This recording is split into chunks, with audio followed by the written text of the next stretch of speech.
Assalamualaikum warahmatullahi wabarakatuh. Klan Ba'alawi akhir-akhir ini semakin terpojok dan kepercayaan orang-orang Nusantara kepada mereka sudah sedikit demi sedikit hilang dalam ingatan.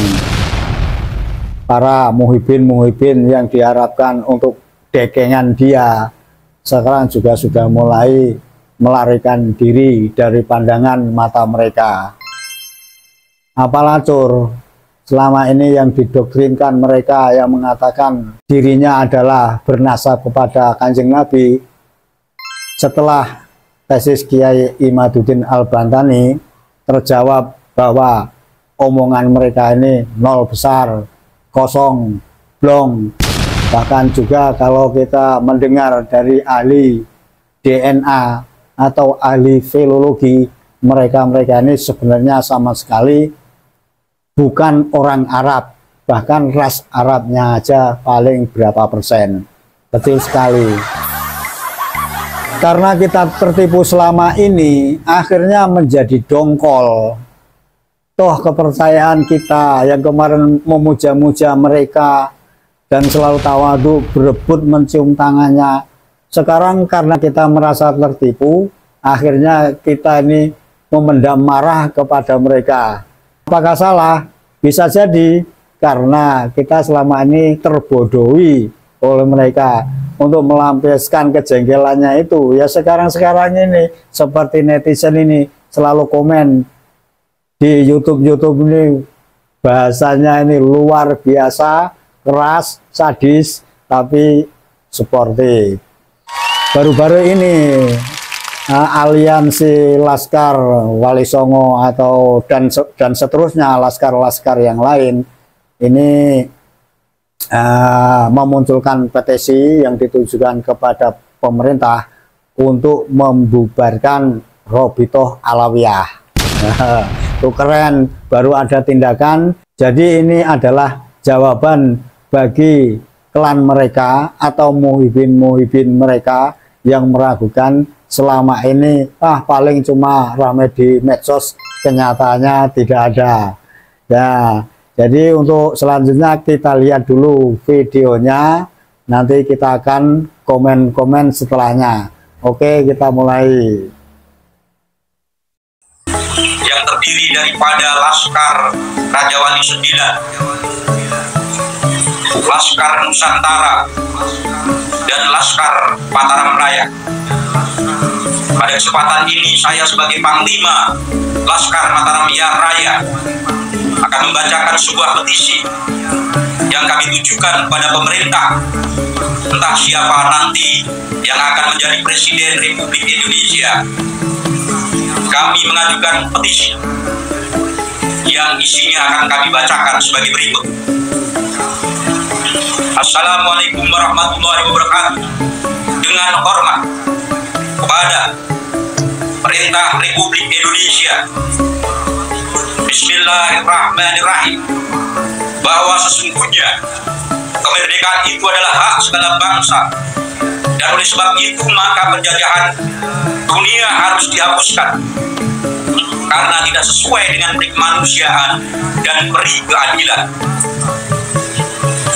Berangkat dari pembukaan Undang-Undang Dasar 1945 tersebut, kami dari para kiai kampung menyampaikan kekhawatiran atas fenomena yang terjadi di mana sekelompok masyarakat yang menamakan diri sebagai kelompok habaib dari klan Ba'alawi yang mengaku sebagai keturunan Rasulullah akhir-akhir ini menyampaikan bahwa kelompoknya adalah klan tertinggi di antara semua suku bangsa Indonesia.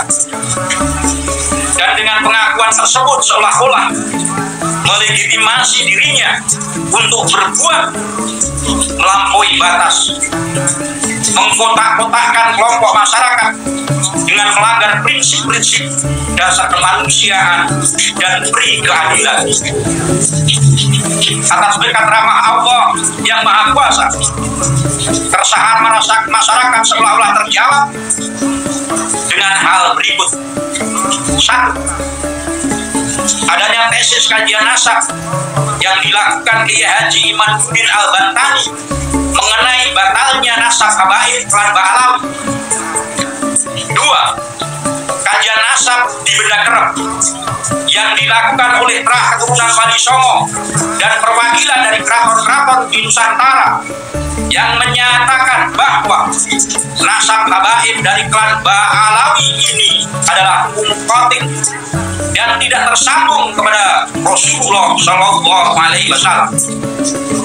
Nomor 3, berdasarkan kajian genealogi tes DNA yang dilakukan oleh orang-orang dari marga Habib Ba'alawi, baik yang di luar negeri maupun di dalam negeri, yang dipublikasikan dalam situs Family Free, diketahui genealogi haplogrup mereka tidak tersambung kepada Sayyidina Ali radhiyallahu anhu, bahkan tidak masuk di dalam ras Arab. Berdasarkan hal tersebut, maka kami mendorong kepada pemerintah untuk bertindak, memberikan perlindungan dan keadilan kepada warga masyarakat lainnya dari upaya kapitalisasi oleh kelompok klan Ba'alawi yang sudah semakin meresahkan, mengintimidasi masyarakat lainnya dengan klaim sebagai cucu Rasulullah.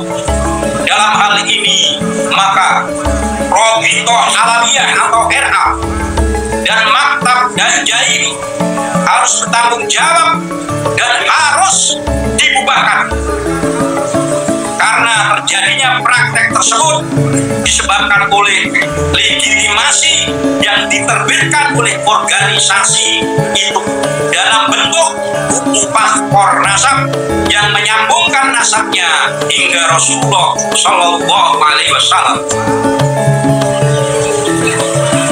Beberapa pengamatan atas cara dan tindakan dakwah para oknum habaib yang tidak sesuai dengan kaidah moral, baik norma agama, norma sosial, dan butir-butir Pancasila dan Undang-Undang Dasar 1945 dapat kami rangkum sebagai berikut. 1. Dakwahnya para habaib seringkali melontarkan kata-kata kotor, kasar, dan tidak sepantasnya diucapkan oleh seorang penceramah agama di depan khalayak dan bertentangan dengan prinsip kemanusiaan yang adil dan beradab. Yang kedua, dakwahnya seringkali menyampaikan narasi kebencian kepada pemerintah, ujaran kebencian, hoak, dan penyesatan informasi, sehingga menimbulkan friksi yang semakin tajam di dalam masyarakat dan menjadikan potensi terjadinya desintegrasi bangsa dan bertentangan dengan prinsip-prinsip persatuan Indonesia. 3. Dakwahnya selalu membawa narasi tahayul, mimpi, khurafat, sehingga semakin menjauhkan umat dari akidah yang benar yang mengarahkan kepada kultus individu, sehingga menimbulkan stigma negatif kepada para ulama Ahlussunnah wal Jamaah yang mengarah kepada penistaan agama. Hal ini juga tidak sesuai dengan prinsip ketuhanan yang Maha Esa. 4. Dakwahnya para habaib membawa narasi pembelokan dan pembegalan sejarah leluhur, sejarah bangsa, klaim bahwa perjuangan kemerdekaan adalah jasa daripada leluhur mereka. Imam Bonjol dan Pangeran Diponegoro diklaim sebagai klan mereka. Lagu Indonesia Raya, bendera, dan simbol negara diklaim sebagai prakarsa mereka yang tentu bertentangan dengan fakta sejarah perjuangan bangsa. Bahkan dalam kenyataan sejarah leluhur mereka adalah antek daripada penjajah, salah satunya adalah Habib Usman bin Yahya Mufti Batavia yang mendapatkan anugerah bintang salib singa dari Ratu Wilmina karena keberhasilannya memadamkan semangat jihadnya Kiai Abdul Karim dari Banten. Yang kelima, ditemukan fakta akan banyaknya makam leluhur dan pejuang bangsa di Nusantara yang diklaim sebagai marga mereka merubah nama makam-makam dengan seenaknya meskipun bertentangan dengan bukti catatan keluarga, catatan keraton, dan manuskrip Nusantara. Seperti yang terjadi pada makam Sumo Diningrat di Pesarian keluarga Mataram, Yogyakarta, dan makam Rojoniti di Tumang, Boyolali. Hal ini tentu akan berdampak besar bagi generasi mendatang hingga tidak akan mengenal lagi sejarah leluhurnya, kehilangan jati diri sebagai bangsa karena praktek pengkaburan, pembelokan atas sejarah-sejarah yang dilakukan oleh oknum-oknum para habaib. Nah, ditemukan fakta akan banyaknya makam palsu atas nama klan Habib Pahlawi, dan pada saat-saat tertentu dilaksanakan haul dengan menyampaikan cerita-cerita supernatural atas ketokohannya, dengan mendatangkan para pemimpinnya dan memberikan narasi doktrin untuk ngalah berkah pada tokoh palsu yang berada di dalam makam tersebut. Nomor 7, terjadinya praktek pemerasan, dawir, penguasaan atas jamaah masjid, jamaah pengajian, dan sholawat oleh oknum Habib Pahlawi kepada para kiai dengan cara intimidasi atas nama syafaat, meminta sejumlah uang atau barang sehingga melanggar prinsip keadilan sosial bagi seluruh rakyat Indonesia dan kerakyatan yang dipimpin oleh hikmat kebijaksanaan dalam permusyawaratan dan perwakilan. 8. Praktek keagamaan yang dikembangkan oleh kelompok habaib lebih mementingkan agama sebagai simbol, bukan esensi, sehingga para muhibin mereka merasa lebih soleh dengan pakaian ala Timur Tengah. Begitu mengerikan kalau kita perhatikan dari isi yang dipetisikan di sini.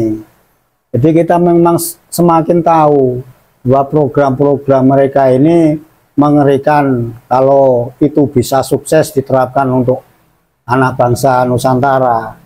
Dari pemalsuan sejarah di situ dijelaskan bahwa klan Pahlawi ini seolah-olah begitu berjasa atas kemerdekaan Indonesia, lagu Indonesia Raya, terus pahlawan-pahlawan mereka ini yang dimunculkan itu adalah pembelokan-pembelokan sejarah yang mesti diluruskan. Belum lagi tadi disebut pemalsuan makam, kemudian ada makam-makam palsu pada tiap-tiap tahun, bahkan waktu-waktu tertentu didatangi untuk mengadakan acara haul di situ bersama para muhibinnya.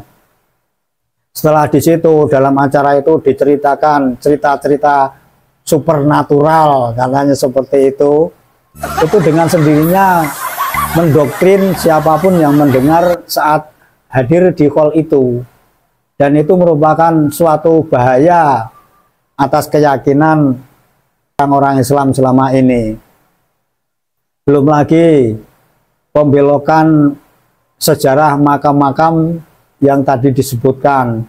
Ini kalau kita tidak ketahui dari sekarang, ini akan membahayakan generasi yang akan datang, anak Nusantara. Mereka akan tertipu dengan sejarah-sejarah yang hoak, pahlawan-pahlawan yang enggak benar, yang semua itu sudah terdoktrin kalau kita ini tidak tahu mulai saat ini. Nusantara ini perlu kita jaga kesatuannya, kejayaannya, dan kita pertahankan dari model-model apapun yang berusaha merebut tanah Nusantara ini dengan cara apapun, doktrin, pengaburan sejarah, dan seterusnya. Sebatok dumuk senyari bumi, direwangi tekan pati. Assalamualaikum warahmatullahi wabarakatuh.